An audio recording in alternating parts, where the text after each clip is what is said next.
প্রিয় দর্শক, রজনীকান্ত সেন রচিত স্বাধীনতার সুখ কবিতাটি নিশ্চয়ই আপনারা সবাই পড়েছেন।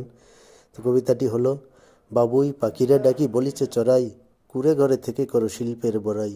আমি থাকি মহাসুখে অট্টালিকা পরে, তুমি কত কষ্ট পাও রোদ বৃষ্টি ঝরে। বাবুই হাসিয়া কহে, সন্দেহ কি তাই, কষ্ট পাই তবু থাকি নিজেরও বাসায়। পাকা হোক তবু ভাই পরেরও বাসা, নিজ হাতে গড়া মোর কাঁচা ঘর খাসা। আমি এখন দাঁড়িয়ে আছি সেই বাবুই পাখির বাসার কাছে। এটি একটি ভাস্কর্য, বাংলাদেশের একটি শহরে এই ভাস্কর্যটি সম্প্রতি স্থাপন করা হয়েছে। কেউ যদি জানতে পারেন বা বলতে পারেন এই ভাস্কর্যটি কোথায় স্থাপন করা হয়েছে, তাহলে কমেন্টে বলে যাবেন।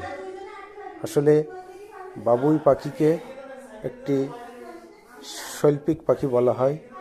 এর অপূর্ব কারুকাজ, অপূর্ব তার শৈল্পিক নিদর্শন, কত নিখুঁতভাবে তারা এত সুন্দর বাসা তৈরি করে। তাল গাছে, খেজুর গাছে, বিভিন্ন বড় বড় গাছে তারা এইভাবে বাসা তৈরি করে সেখানে ডিম পাড়ে, তাদের বাচ্চা হয়। এটা একসময় গ্রামগঞ্জের ঐতিহ্য ছিল। গ্রামগঞ্জে গেলেই বাবুই পাখির বাসা দেখা যেত, এখন আর সেটি দেখা যায় না। এখন এই বাবুই পাখি আমাদের বাংলাদেশ থেকে বিশেষ করে বিলুপ্তির পথে। দেখা যায় না বললেই চলে, কোথাও কোথাও হয়তো দেখা যায়, কিন্তু তাদের শৈল্পিক নিদর্শন আসলে মনে পড়ে যায়।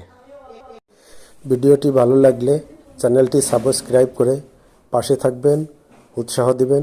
ধন্যবাদ সকলকে।